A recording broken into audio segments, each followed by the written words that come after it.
أعوذ بالله من الشيطان الرجيم بسم الله الرحمن الرحيم قال الله تعالى في الكتاب الحكيم وعباد الرحمن الذين يمشون على الأرض هونا وإذا خاطبهم الجاهلون قالوا سلاما۔ سامعین گرامی، اللہ تعالیٰ نے ہم سب کو خاندانوں میں، قبیلوں میں اور قوموں میں پیدا کیا ہے، اور ہر شخص کا خاندان، اس کی ذات، اس کا قبیلہ، اس کی قوم، اس کی پہچان ہوتی ہے، یعنی اس کی ایک نسبت ہے اور اس کی پہچان ہے کہ یہ فلاں والدین کا بیٹا ہے، اس کے نانا یا دادا یہ تھے، یہ اس خاندان سے آیا ہے، اور یہ اس قبیلے سے اس کا تعلق ہے، اس ذات سے اس کا تعلق ہے، یہ اس گاؤں کا رہنے والا ہے، یہ اس شہر کا رہنے والا ہے، اور یہ اس ملک کا رہنے والا ہے، اس کی قومیت یہ ہے، اس کی شہریت یہ ہے۔ یہ ساری چیزیں مل کر ایک نسبت بناتی ہیں، اور نسبت جو ہے وہ ہر انسان کی ایک پہچان ہوتی ہے۔ اسی طرح جب زندگی ہم گزارتے ہیں تو اس زندگی میں بھی ہر شخص کی ایک پہچان اور ہر شخص کی ایک نسبت ہے۔ یہ شخص جو ہے فلاں ادارے میں کام کرتا ہے، اس کا کاروبار یہ ہے، اس کا پیشہ یہ ہے، اس کی تعلیم یہ ہے، اس نے اس اسکول سے تعلیم حاصل کی ہے، اور تو ان ساری چیزوں سے ایک انسان کی نسبت اور اس کی ایک پہچان بنتی ہے۔ اگر کسی شخص کے والدین بہت اچھے ایمان اور اخلاق اور کردار والے تھے تو لوگ کہتے ہیں کہ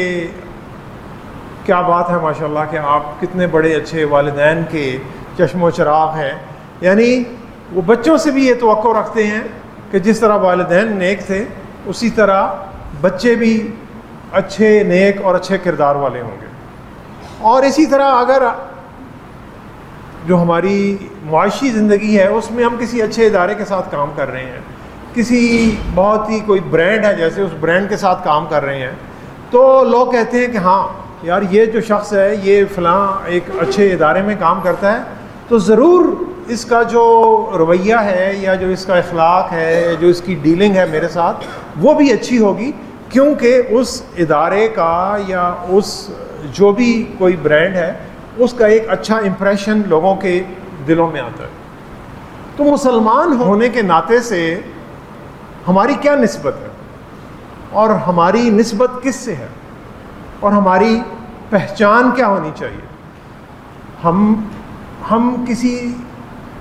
انسان کے بندے نہیں ہیں، کسی بندے کے بندے نہیں ہیں، ہم بندے کس کے ہیں؟ ہم رب العالمین کے بندے ہیں، ہم اللہ تعالیٰ کے بندے ہیں۔ تو اللہ تعالیٰ کے بندوں کی جو پہچان ہے وہ کیا ہونی چاہیے؟ کیونکہ جتنی نسبت اچھی ہے پہچان بھی اتنی اچھی ہونی چاہیے۔ تو نسبت تو ہماری اللہ تعالیٰ سے ہے، تو اس نسبت سے ہماری پہچان کیا ہونی چاہیے؟ تو 19ویں پارے میں قرآن مجید کی جو سورہ الفرقان ہے اس کی آیت نمبر 63 جو ہے وہ آج کے ہمارے اس خطبے کا موضوع ہے، کہ جس میں اللہ تعالیٰ نے تقریباً 10 خصوصیات بتائیں، 10 وہ احکامات بتائے کہ جن پر اگر اللہ کے بندے چلیں گے تو ان کی جو نسبت اور پہچان جو ہے وہ اللہ کے ساتھ بڑی خوبصورتی سے مل جائے گی۔ اور ان 10 پہچانوں میں سے جو، اور یہ بہت ہی خوبصورت اور بڑے مختصر اور جامع انداز میں اللہ نے بیان کی۔ سورہ فرقان کا یہ جو آخری رکوع ہے یہ ہر مسلمان کو میں سمجھتا ہوں زبانی یاد ہونا چاہیے، ترجمے کے ساتھ اسے پڑھنا چاہیے، اسے بار بار پڑھنا چاہیے، اور یہ بہت ہی خوبصورت اور جامع آیات ہیں کہ جو پوری ایک انسانیت کی پہچان، اور جو اللہ کے بندے ہیں ان کی تو پھر خاص ہی یہ پہچان ہے۔ اور ان 10 خصوصیات میں سے جو پہلی خصوصیت اللہ نے بیان کی، جو کہ آج ہمارے اس خطبے کا موضوع ہے اور جو بالکل بنیادی خصوصیت ہے، یعنی وہ بنیاد ہے کہ جس بنیاد پر مسلمان کا اخلاق اور کردار اور ایمان کی جو ساری عمارت ہے وہ کھڑی ہوتی ہے. وہ بنیاد کیا ہے؟ وَعِبَادُ الرَّحْمَنِ الَّذِينَ يَمْشُونَ عَلَى الْأَرْضِ هَوْنًا. رحمان کے جو بندے ہیں وہ جب زمین پر چلتے ہیں تو آہستگی سے چلتے ہیں, یعنی درمیانی رفتار سے چلتے ہیں. وَإِذَا خَاطَبَهُمُ الْجَاهِلُونَ قَالُوا سَلَامًا. اور جب کوئی جاہل لوگ ان سے کوئی بحث و تکرار یا کوئی مباحثہ کرتے ہیں تو وہ انہیں کہتے ہیں قالوا سلاما, کہ بھائی آپ پر سلامتی ہو اللہ کی, یا یعنی وہ چپ ہو جاتے ہیں یا اس سے کنارہ کش ہو جاتے ہیں. یہ تو اس کا ان آیات کا لفظی ترجمہ. اب مسلمان ہونے کے ناطے سے ہماری نسبت اللہ سے ہے, تو یہاں پر عبداللہ کا لفظ اللہ نے استعمال کرنا چاہیے تھا, لیکن اللہ نے عبداللہ کا لفظ استعمال نہیں کیا. اللہ کے بندے نہیں, اللہ نے اس سے بھی ایک بہت ہی پیاری, جو اللہ کی سب سے بڑی اور سب سے پیاری صفت ہے, وہ اللہ کا رحمان ہونا ہے. یعنی وہ اللہ کی جو بے پایہ محبت اپنی مخلوق کے ساتھ ہے, اور وہ محبت جو کہ کئی ماؤں کی محبت سے بڑھ کر محبت ہے, اس محبت والا نام اللہ نے لیا کہ یہ عباد الرحمن, کہ یہ ان بندوں کی نسبت اللہ سے بھی بڑھ کر رحمان کے ساتھ نسبت ہے. اور عبد ایک بندہ, عباد زیادہ بندے, یعنی اللہ نے یہاں پر جمع کا صیغہ استعمال کیا کہ اللہ کے جو بندے اور بندیاں اور رحمان کے جو بندے اور بندیاں ہیں ان کی بنیادی ذمہ داری یہ بنتی ہے کہ رحمان کی جتنی بھی صفات ہیں ان صفات کی کوئی نہ کوئی جھلک ہمارے اخلاق اور کردار اور معاملات میں ضرور ہونی چاہیے. اگر ہے تو پھر رحمان سے نسبت اور پہچان بنتی ہے, اور اگر نہیں ہے تو پھر رحمان سے نسبت اور پہچان نہیں بنتی. تو وعباد الرحمن الذین یمشون, اللہ نے یہاں پر لفظ استعمال کیا چلنے کا. اللہ نے قرآن مجید میں تمشی کا لفظ استعمال کیا کہ زمین پر چلنا, یعنی اس کا لفظی ترجمہ تو یہ ہے کہ چلنا, جیسے ہم قدموں سے چلتے ہیں, لیکن اس کا جو معانی کا ترجمہ ہے کہ پہلا سبق اس سے کیا نکلتا ہے. پہلا سبق یہ ہے کہ جو اللہ کے بندے ہیں وہ اپنی زندگی کا سفر طے کرتے رہتے ہیں. یعنی یہ زندگی کا سفر کہ انسان کی عمر تو بڑھنی ہے, ایک تو یہ سفر ہے, اس پہ تو انسان کا کوئی کمال نہیں اور کوئی کنٹرول بھی نہیں, کیونکہ یہ تو ہر جو گزرتا ہوا دن ہے وہ ہمیں زندگی سے دور کرتا ہے اور موت سے قریب کرتا ہے. لیکن وہ زمین پر چلتے ہیں, یعنی اپنے ایمان اور اپنے اخلاق اور کردار کی بہتری کے لیے وہ روزانہ ایک یا دو قدم, چھوٹے سے چھوٹا قدم جو ہے وہ اٹھاتے رہتے ہیں. رفتار اہم نہیں ہے, رفتار پہ تو اللہ نے ڈیفائن کر دیا, جیسے وہ کہتے ہیں ایک سپیڈ لمٹ لگا دی کہ اس علاقے میں آپ 80 کلومیٹر سے زیادہ رفتار سے گاڑی نہیں چلا سکتے, یا اس زون میں آپ 100 کلومیٹر سے زیادہ گاڑی نہیں چلا سکتے. تو مسلمان کی رفتار کیا ہونی چاہیے؟ مسلمان کی رفتار ہونا والی ہونی چاہیے, درمیانی رفتار, لیکن چلتے رہنا ہے کہ قدم اٹھاتے رہنا ہے. رفتار اہم نہیں ہے, سمت زیادہ اہم, ڈائریکشن, یعنی کہ جس سمت میں جا رہے ہیں منزل مقصود کہ جو اللہ سے ملاقات کرنی ہے وہ سمت جو ہے وہ زیادہ اہم ہے. رفتار اہم نہیں ہے, رفتار سست بھی ہو سکتی ہے, کم بھی ہو سکتی ہے, لیکن روز ہر وقت بہتری کی طرف اللہ کے بندوں نے بڑھتے رہنا ہے. پیارے نبی صلی اللہ علیہ وسلم نے فرمایا, اور یہ بڑی خوبصورت حدیث ہے, کہ اللہ کے نزدیک سب سے زیادہ محبوب عمل وہ ہے, اور یہ نیک اعمال کی بات ہو رہی ہے کہ اللہ کے ہاں سب سے زیادہ محبوب نیک عمل وہ ہے جو مقدار میں بالکل کم ہو لیکن تواتر سے ہو, یعنی کنسسٹنسی. یعنی جو کام انسان لمبے عرصے کے لیے اور ساری زندگی کرتا رہے, خواہ وہ چھوٹے سے چھوٹا کام ہی کرتا رہے. یعنی اگر صدقہ کرنا ہے تو پیارے نبی صلی اللہ علیہ وسلم نے فرمایا کہ کھجور کا آدھا ٹکڑا بھی تم صدقہ کر دو یہ بھی اللہ کے نزدیک اس کی اتنی ہی اہمیت ہے کہ جتنی ایک زیادہ استطاعت رکھنے والا بندہ بہت بڑی جو دولت ہے وہ اللہ کی راہ میں صدقہ کرے، لیکن کرتے رہو۔ پیارے نبی صلی اللہ علیہ وسلم نے فرمایا تمہارا اپنے مسلمان بھائی کے لیے مسکرانا بھی صدقہ ہے، یعنی اس میں تو کوئی پیسے نہیں لگ رہے، کوئی چیز بھی نہیں لگ رہی، یعنی لیکن یہ ہے کہ یہ تمہاری شناخت کا اور تمہاری شخصیت کا حصہ بن جائے کہ تمہاری پہچان اس چیز سے ہو جائے۔ تو ہماری جو ہم کام کرتے ہیں اپنی زندگی میں،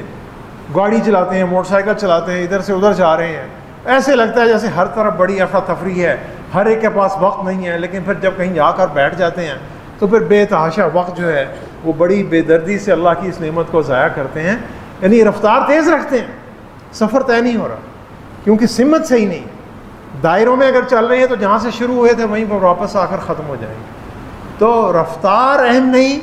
سمت زیادہ اہم ہے، اور یہ اہم ہے کہ چلتے رہنا ہے، اللہ کی طرف، نیکی کی طرف، بھلائی کی طرف چلتے رہنا ہے۔ تو اور دوسرا یہ ہے کہ یمشون علی الارض، کہ جو میری پوری ایک زندگی کے شب و روز ہے، میرا جو چال چلن ہے وہ کیسے، یہ نہیں ہے کہ میری چال میں تکبر نہیں، چلنے میں اکڑ کے نہیں چل رہا ہوں، یہ تو تکبر ہے اور یہ نہیں کرنا چاہیے، لیکن یمشون علی الارض کہ ان کی جو پوری زندگی ہے، ان کا جو پورا ایک عادات اور اطوار اور جو ان کا ایک بیہیویئر ہے وہ پورا اسی میں آتا ہے کہ ان کی زندگی کیسے گزر رہی ہے۔ اور ہونا کا جو ترجمہ مفسرین نے کیا کہ آہستگی سے چلنا، مفسرین نے کہا کہ اس میں دو چیزیں آتی ہیں، ایک پہلی ہے السکینہ والوقار، کہ جو بھی کام کر رہے ہیں پوری سکینت کے ساتھ، سکون کے ساتھ، یکسوئی کے ساتھ کر رہے ہیں، یعنی فوکس ہو کے کام کر رہے ہیں، جو بھی کام کر رہے ہیں، کھانا بھی کھائیں تو یکسوئی کے ساتھ کھا رہے ہیں، اور اللہ کے ہاں نماز پڑھ رہے ہیں تو یکسوئی کے ساتھ پڑھ رہے ہیں۔ ابراہیم حنیفہ، اللہ تعالیٰ نے ابراہیم علیہ السلام کو کہا کہ وہ یکسو ہو کر اللہ کے ہو گئے تھے، تو سکینت کے ساتھ، سکون کے ساتھ اور فوکس ہو کر اور یکسو ہو کر کام کرنا، اور دوسرا وقار کے ساتھ۔ اور وقار کیا ہے؟ یعنی یہ نہیں ہے کہ عاجزی کے ساتھ کام کرتے ہیں اور جو اللہ کا بندہ ہے وہ ایک فٹ میٹ کی طرح ہے کہ جو آتا ہے اسے رون کر اوپر چلا جاتا ہے، نہیں، وہ دوسرے کی عزت کرتا ہے، دوسرے کی عزت کی حفاظت کرتا ہے اور اپنی عزت کو پامال بھی نہیں ہونے دیتا، اپنے حقوق کے لیے کھڑا بھی ہوتا ہے۔ یہ ہے وقار۔ ہر شخص اپنے وقار کا خیال رکھتا ہے،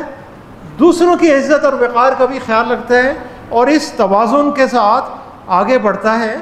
تو دوسرا سبق، پہلا سبق کہ اپنی پوری زندگی بہتری کے لیے چلتے رہتے ہیں، قدم اٹھاتے رہتے ہیں، یمشون علی الارض، اور آگے بڑھتے رہتے ہیں۔ دوسرا سبق، جو بھی کام کرتے ہیں وہ سکون اور وقار کے ساتھ کرتے ہیں۔ تیسرا سبق یہ ہے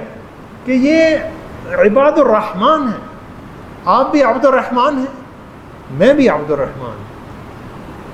ہر شخص رحمان کا بندہ ہے، مسلمان معاشرے میں رہنے والا، اللہ کا کلمہ پڑھنے والا ہر شخص بندہ کس کا ہے؟ رحمان کا۔ اس کی نسبت وہی ہے جو میری نسبت ہے۔ تو جس طرح میں چاہتا ہوں کہ لوگ میری عزت کریں، اسی طرح مجھے اپنے دوسرے مسلمان بھائی اور بہنوں کی بھی عزت کرنی ہے۔ جس طرح جو چیز میں اپنے لیے پسند کرتا ہوں وہی چیز میں اپنے مسلمان بھائی اور بہنوں کے لیے پسند کرتا ہوں۔ جس طرح دفتر میں ایک ہی عہدے پر اگر دو جو ساتھی ہیں وہ کام کر رہے ہیں تو دونوں ایک دوسرے کا بڑا خیال رکھتے ہیں، اسی طرح مسلمان معاشرے میں رہنے والے عباد الرحمن، ہر بندہ چاہے وہ چھوٹا ہے، چاہے وہ بڑا ہے، چاہے وہ امیر ہے، چاہے وہ غریب ہے، چاہے وہ طاقتور ہے، چاہے وہ کمزور ہے، وہ ایک دوسرے کے ضروریات کا اور اس کی خوشیوں کا اسی طرح خیال رکھتا ہے جس طرح وہ اپنی ضروریات کا خیال رکھتا ہے۔ جس طرح میں چاہتا ہوں کہ دوسرے لوگ میرے ساتھ عزت، احترام اور پیار سے پیش آئیں، اسی طرح میں بھی دوسروں کے ساتھ پیار اور عزت اور احترام سے پیش آتا ہوں۔ کیوں؟ کہ میری بھی نسبت وہی ہے جو اس میرے دوسرے بھائی اور بہن کی نسبت ہے۔ میں دوسرے اپنے بھائیوں کی بھی ویلیو اسی طرح کرتا ہوں کہ جس طرح میں اپنی خود ویلیو کرتا ہوں. کیوں؟ کہ میری جو ایسوسیشن ہے وہ رب العالمین سے ہے، میں رحمان کا نائب ہوں، میری نسبت وہاں سے آ رہی ہے، اور وہ اس کی جو نسبت ہے وَلِلَّهِ الْمَثَلُ الْأَعْلَىٰ، ان کی نسبت بہت ہی اعلیٰ ہے. ان کی نسبت کی تو کوئی مثال بھی نہیں دی جا سکتی، اور یہ اس سے میری نسبت ہے. اور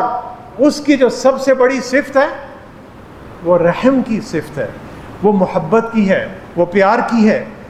تو اگر اللہ کی اتنی بے پناہ رحمتیں، محبتیں، پیار میرے پر آ رہا ہے، تو کیا ان بے پناہ رحمتوں اور محبتوں کی جھلک میرے اخلاق اور کردار میں جو رحمان کے دوسرے بندے ہیں، میرے ان معاملات میں ان سے ظاہر ہو رہی ہے کہ نہیں ہو رہی؟ اگر ہو رہی ہے تو میں رحمان کا بندہ ہوں، اور اگر نہیں ہو رہی تو کہنے کو تو میں رحمان کا بندہ ہونے کا دعویٰ کر سکتا ہوں، عباد الرحمان کا، لیکن حقیقی طور پر نہیں ہوں. اور خاص طور پر ان لوگوں کے لیے کہ جو میرا کچھ بھی نہیں کر سکتے، کیونکہ انسان کے جو اصل جو کردار اور اخلاق کی پہچان، انسان کا رویہ اس شخص کے ساتھ کیسا ہے کہ جو اس کے لیے کچھ بھی نہیں کر سکتا. کیونکہ جو بڑے شخص ہیں، بڑے افسر ہیں، ان کے ساتھ تو جو چھوٹے ملازمین ہیں وہ تو ہمیشہ انہیں یس سر ہی کہیں گے، جناب ہی کہیں گے. وہ پاگل ہی ہوگا جو اپنے کسی افسر کے ساتھ کوئی درست رویہ اختیار کرے گا. اصل پہچان رحمان کے بندے کی وہ ہے کہ وہ لوگ جو اس کے ماتحت کام کر رہے ہیں، یا وہ لوگ جو کسی کام کی غرض سے اس کے پاس آ رہے ہیں، ان کا رویہ ان کے ساتھ کیسا ہے. اگر تو محبت، شفقت اور پیار اور رحمت والا ہے تو وہ رحمان کا بندہ ہے، اور اگر محبت، شفقت اور رحمت اور پیار والا نہیں ہے تو وہ رحمان کا بندہ نہیں ہے. اور چوتھا اور جو آخری سبق ہے وہ یہ ہے کہ وَإِذَا خَاطَبَهُمُ الْجَاهِلُونَ قَالُوا سَلَامًا. جب جاہل لوگ ان سے کوئی بات کرتے ہیں، کوئی غلط بات کرتے ہیں، کوئی دل دکھانے والی بات کرتے ہیں، کوئی الٹی سیدھی بات کرتے ہیں، کوئی ناپسندیدہ بات کرتے ہیں، تو قالوا سلاما، وہ کہتے ہیں اللہ تعالیٰ تمہیں ہدایت دے، اللہ تعالیٰ کی آپ پر سلامتی ہو. یعنی کوئی برے بھلے الفاظ نہیں کہتے، دل میں بھی برا نہیں سمجھتے، وہ اللہ سے اس کی سلامتی کی دعا مانگتے ہیں، یا سلام کہہ کر کنارہ کش ہو جاتے ہیں، پیچھے ہو جاتے ہیں. اور سامعین گرامی، جاہل کا کیا مطلب؟ جاہل کا ایک تو وہی مطلب ہے جو کہ ہم اردو میں بھی سمجھتے ہیں کہ جو پڑھا لکھا نہ ہو اسے جاہل کہا جاتا ہے. جس شخص کو جو وہ کام کر رہا ہے، جو بات کر رہا ہے، اس کا علم نہ ہو، وہ بھی جاہل ہی ہے. لیکن عربی زبان میں جہلن کا مطلب ہے پانی کا جوش سے ابلنا. یعنی پانی جب کسی دیگچی میں آپ گرم کرتے ہیں اور پانی کھول رہا ہے تو اسے جہلن کہتے ہیں. یعنی اور آپ دیکھیں کہ پانی اگر دیگچی میں ابل رہا ہے تو اس ابلتے پانی میں آپ اپنا چہرہ بھی نہیں دیکھ سکتے، اور اس ابلتے پانی کی تہ تک بھی آپ نظر نہیں دیکھ سکتے. لیکن اگر پانی سکون سے کھڑا ہے کسی تالاب میں، کسی دیگچی میں، آپ اس کی تہ تک ہر چیز دیکھ سکتے ہیں. تو جاہلون ایک کیفیت ہے جو ہر پڑھے لکھے شخص پر بھی طاری ہوتی ہے، مجھ پر بھی طاری ہوتی ہے، اور ہم سب پر طاری ہوتی ہے. وہ کون سی کیفیت؟ وہ کیفیت یہ ہے کہ جب ہم اپنے جذبات پر کنٹرول نہیں رکھ سکتے، جب ہمارا غصہ جو ہے وہ جب چھلک کر باہر آ جاتا ہے، یہ جاہلون کی کیفیت ہے. تو جب پانی ابل رہا ہے تو وہ گدلا ہو جاتا ہے، وہ جوش کھا رہا ہے اور اس میں ہوش نہیں ہے، تو یہ جاہلون کی کیفیت ہے. اور جب یہ کیفیت کسی بڑے اچھے مسلمان پر، کسی متقی شخص پر بھی طاری ہوتی ہے تو شیطان فوراً گھستا ہے، نقب لگاتا ہے اور اس پر قابو پا لیتا ہے. کیونکہ نبی رحمت صلی اللہ علیہ وسلم نے فرمایا کہ اللہ کا بندہ جب غصے کی حالت میں ہوتا ہے، یا بہت ہی اضطرابی کیفیت میں ہوتا ہے، یا بہت ہی جذباتی کیفیت میں ہوتا ہے، تو شیطان فوراً اس پر قابو پا لیتا ہے. ایک نارمل حالت میں شیطان مومن کے دماغ اور دل میں گھس نہیں سکتا، لیکن غصے کی حالت میں شیطان فوراً اس کے اندر گھستا ہے. تو اس کیفیت پر قابو پانا، یعنی پہلا سبق جاہلون سے جو نکل رہا ہے، چوتھے سبق سے جو 2 سبق نکل رہے ہیں کہ اللہ کے بندوں کو جاہلون والی کیفیت سے دور رہیں۔ اس کیفیت میں اگر آتے ہیں تو فوراً اعوذ باللہ من الشیطان الرجیم پڑھ کر اللہ کی پناہ میں آ جائیں شیطان مردود سے، کیونکہ جو اللہ کا بندہ اللہ کی پناہ میں آ گیا پھر اس پر شیطان کا کوئی حربہ نہیں چل سکتا۔ تو اور پھر اگر کوئی دوسرا شخص غصے میں ہے، جاہلوں والی بات کر رہا ہے، تو مجھے اس پر سلامتی بھیجنی، مجھے اسے سلام کہنا ہے کہ آپ پر سلامتی ہو، اللہ کی سلامتی ہو، اور دل میں کہہ سکتے ہیں کہ اللہ تعالیٰ آپ کو ہدایت عطا فرمائے، اور اس کی بہتری کے لیے دعا کریں۔ یہ ہے۔ اور جو یمشون علی الارض ہونا کا جو اللہ نے الٹ بتایا کہ اللہ کے بندے زمین پر آہستگی، وقار اور نرمی کے ساتھ چلتے ہیں، تو اللہ نے جو اس کا الٹ بتایا کہ یہ کام تم نے نہیں کرنا، وَلَا تَمْشِي فِي الْأَرْضِ مَرَحًا، کہ زمین پر اکڑ کر مت چلو، یعنی تمہارے رویے میں، تمہارے عادات میں اکڑ پن، بڑا پن اور تکبر اور غرور نہیں ہونا چاہیے۔ مرح کا مطلب تیز بھی ہے، یعنی تمہیں تیزی سے کوئی کام نہیں کرنا، تم نے سوچ سمجھ کر کام کرنا ہے، کیونکہ اللہ نے زبان ایک دی ہے، کان 2 دیے ہیں۔ اللہ نے تجھے ایک زبان دی اور دیے کان 2، اس کے یہ معنی کہ کہے ایک اور سنے انسان 2، یعنی 2 کان ہیں، 1 زبان ہے، اور جو دماغ ہے وہ منہ میں نہیں ہونا چاہیے، اور دماغ اور زبان کے درمیان جو فاصلہ ہے اس فاصلے کو برقرار رکھنا چاہیے۔ یعنی یہ نہیں ہے کہ جو دل میں آئی بات کہہ دی، چاہے کسی کا دل دکھتا ہے تو دکھے، چاہے کوئی ناراض ہوتا ہے تو ہو،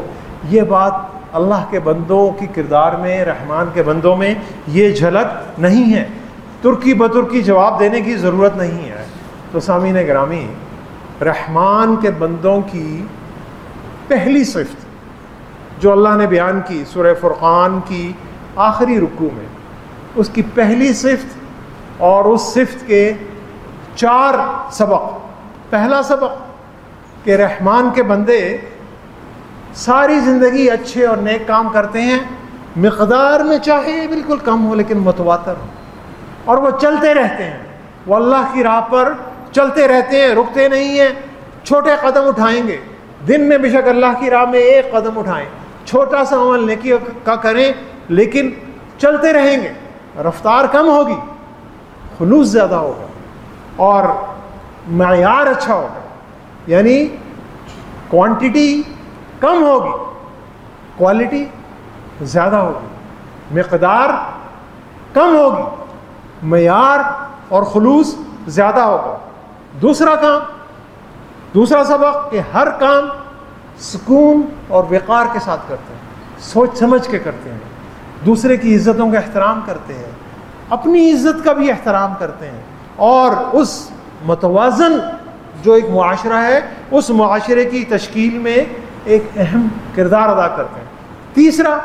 سارے اللہ کے بندے اور بندیاں عباد الرحمن ہیں، جو دوسروں کے لیے سوچتے ہیں وہ اپنے لیے سوچتے ہیں، جو دوسروں کے لیے پسند کرتے ہیں اپنے لیے بھی وہی پسند کرتے ہیں، جو دوسروں کے لیے برا سمجھتے ہیں وہ اپنے لیے بھی برا سمجھتے ہیں۔ اور چوتھا اور آخری سبق، جوش کا مقابلہ ہوش سے کرتے ہیں، جوش کا مقابلہ ہوش سے کرتے ہیں، اور شور کا مقابلہ شعور سے کرتے ہیں۔ جوش کا مقابلہ ہوش سے کرتے ہیں، دانش مندی سے کرتے ہیں، سوچ سمجھ کر کرتے ہیں، اور شور جو معاشرے میں اٹھتا ہے اس کا مقابلہ شعور سے کرتے ہیں۔ یہ خصوصیات جب اللہ کے بندوں میں آتی ہیں تو اللہ کے جو بندوں کی نسبت رحمان کے ساتھ مضبوط ہوتی ہے، اور اللہ کے بندے اندر سے مضبوط، ٹھوس اور طاقتور بنتے ہیں، اور ان کا جو کھوکھلا پن ہے وہ ختم ہو جاتا ہے۔ نبی رحمت صلی اللہ علیہ وسلم نے فرمایا کہ مومن کی مثال اس نرم اور نازک اور ایک معصوم سے پودے کی ایک شاخ کی طرح ہے کہ جو بالکل نئی، جس پر کونپلیں نکلتی ہیں، چھوٹے سے پودے سے وہ ایک شاخ نکلتی ہے، اور جب تیز ہوا چلتی ہے تو تیز ہوا کبھی اس شاخ کو ادھر کرتی ہے کبھی ادھر کرتی ہے، یعنی وہ شاخ ہوا سے جھکتی ہے، ہوا نکل جاتی ہے، شاخ دوبارہ کھڑی ہو جاتی ہے۔ اور آپ صلی اللہ علیہ وسلم نے فرمایا کہ منافق کی مثال صنوبر یعنی جو چیڑ کا درخت جسے ہم کہتے ہیں، صنوبر کے اس درخت کی طرح ہے کہ جو بڑے تکبر کے ساتھ کھڑا ہوتا ہے اور ہوا کا ایک ہی جھونکا اسے جڑ سے اکھاڑ کر پھینک دیتا ہے۔ یہ کافر کا اور مومن کا فرق ہے کہ مومن حالات، مشکل حالات ہوتے ہیں، ان حالات میں اپنے آپ کو اس میں جھکتا بھی ہے، وہ ایک نرم شاخ کی طرح ہوا کے جھونکے سے نیچے بھی ہوتا ہے، نیچے ہوتا ہے، ایک طرف ہوتا ہے، دوسری طرف ہوتا ہے، دوبارہ کھڑا ہو جاتا ہے، کیونکہ اس کی سمت صحیح ہے، اسے رفتار کی پرواہ نہیں ہے، اس کی نیت ٹھیک ہے، اس کا خلوص ٹھیک ہے، اور وہ اس خلوص کی طرف چل رہا ہے۔ تو معزز سامعین،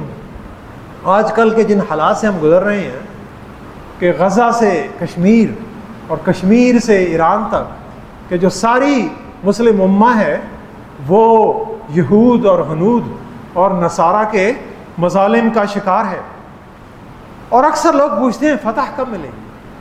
اللہ کی مدد کب آئے گی؟ سامعین گرامی، اللہ کی مدد کا فارمولہ اللہ نے قرآن مجید میں بڑی خوبصورتی سے بیان کیا۔ سورہ فتح کو آپ پڑھیے، سورہ فتح کے آخری رکوع کو ضرور پڑھیے، جس کی ہم اکثر تلاوت بھی کرتے ہیں، محمد رسول اللہ۔ اور یہ اللہ نے فتح مکہ کی بشارت کے لیے صلح حدیبیہ کے موقع پر یہ سورت نازل کی تھی کہ مسلمانوں کو اتنی بڑی فتح، یعنی پوری مسلمانوں کی تاریخ نبی کریم صلی اللہ علیہ وسلم کی زندگی سے لے کر آج تک مسلمانوں کو جو سب سے بڑی فتح نصیب ہوئی وہ فتح مکہ تھی، اور اس فتح کی بشارت اللہ تعالیٰ دے رہے ہیں، اور پھر اللہ تعالیٰ کچھ خصوصیات بتا رہے ہیں کہ جو مسلمانوں میں ہوں گی تو تمہیں فتح ملے گی۔ غزوہ ہند کو ایک طرف رکھ دیجئے، لشکر خراسان کو بھی ایک طرف رکھ دیجئے، قرآن مجید میں اللہ تعالیٰ جو فارمولہ بتا رہے ہیں وہ فارمولہ بڑا آسان ہے، محمد رسول اللہ، محمد صلی اللہ علیہ وسلم اللہ کے رسول ہیں۔ سب کو پتہ ہے محمد رسول اللہ مسلمانوں کو اللہ کے رسول تھے، لیکن اللہ تعالیٰ یہاں پر بتانے کے لیے کہہ رہے ہیں والذین معہ، اور جو اصحاب رسول صلی اللہ علیہ وسلم کی جماعت ہے ان کی خصوصیت کیا ہے؟ اشداء علی الکفار رحماء بینہم، کفار پر سخت ہیں، آپس میں رحم دل ہیں، آپس میں نرم دل ہیں، آپس میں ایک دوسرے کے ساتھ رحمت، محبت، شفقت، پیار اور ہمدردی والا معاملہ کرتے ہیں، اور جب یہ کرتے ہیں تو پھر کفار کے سامنے ڈٹ کر کھڑے ہوتے ہیں۔ تو سامعین گرامی، کفار کا اگر مقابلہ کرنا ہے تو امت کی آپس میں جڑا ہوا ہونا بہت ضروری ہے، اور یہ جو آپس میں جڑا ہوا ہونا ہے یہ محبت، ہمدردی اور رحم کے بغیر ہو ہی نہیں سکتا۔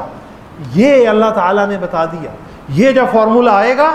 تو پھر اللہ تعالیٰ تمہیں فتح عطا کریں گے۔ نبی رحمت صلی اللہ علیہ وسلم نے فرمایا مومن ایک دوسرے مومن کے لیے ایک دیوار کی مانند ہے، اور دیوار کا ایک حصہ دوسرے حصے کو سہارا دے کر کھڑا ہوتا ہے، یعنی ایک پتھر نکال دیں، ایک اینٹ نکال دیں تو دیوار نیچے گر جاتی ہے۔ اور نبی رحمت صلی اللہ علیہ وسلم نے اپنی انگلیاں جوڑ کر صحابہ اکرام کو دکھائیں کہ مسلمان جو امت ہے وہ اس طرح رہتی ہے۔ تو جب پتھر آپس میں اس طرح جڑتے ہیں، انہیں جڑنے کے لیے جو کیمیکل یا جو سیمنٹ استعمال ہونا ہے وہ کون سا ہے؟ وہ رحم کا سیمنٹ ہے، وہ عباد الرحمن والا سیمنٹ ہے، کہ اس رحمان کی صفت ہمارے اندر آئے گی تو زندگی کو سکون اور وقار کے ساتھ گزاریں، نیکی کی طرف، بھلائی کی طرف بڑھتے چلے جائیں، جاہلیت سے دور رہیں، اپنے جذبات پر کنٹرول رکھیں، اور اگر کوئی غلط بات کہہ بھی دے تو اس پر سلامتی بھیجیے اور اسے درگزر کیجیے۔ یہی بات ایک طاقتور، باعزت اور خوشحال معاشرہ بناتی ہے، اور جو آپس کی سختی ہے یہ معاشرے کو کھوکھلا کر دیتی ہے، یہ معاشرے کو بالکل کمزور بنا دیتی ہے۔ اور اللہ تعالیٰ نے اللہ کے بندوں کی ایک اور تعریف کی، اذلۃ علی المؤمنین عزۃ علی الکافرین۔ اللہ کے بندے وہ ہیں جو مومنوں پر آپس میں نرم دل ہیں اور کفار کے سامنے کھڑے ہوتے ہیں. یہ مسلمان معاشرے کی پہچان ہے کہ اللہ کا کلمہ بلند کرنے والے پہلی شرط آپس میں نرم دل ہوتے ہیں. آپس میں نرم دل نہیں ہے تو کفار کے سامنے کبھی بھی نہیں کھڑے ہو سکتے. وہ مومنین جو آپس میں ایک دوسرے کے ساتھ رحمت والا معاملہ نہیں کرتے، وہ کفار کے سامنے کھڑے ہونا تو بڑی دور کی بات ہے، اس کے سامنے ایک کلمہ حق بولنے کی جرت بھی نہیں کر سکتے. اور اس کی مثال آپ کو بہت سارے مسلم ممالک میں اور ہمارے وطن عزیز میں بھی ملتی ہے کہ جہاں پر مسلمان جو ایک اشرافیہ کا طبقہ ہے جو اپنے ہی مسلمانوں پر، اللہ کے بندوں پر سختیاں کرتا رہتا ہے اور کفار کو خوش کرنے کے لیے ان کی چاپلوسی میں لگا رہتا ہے. اس چاپلوسی سے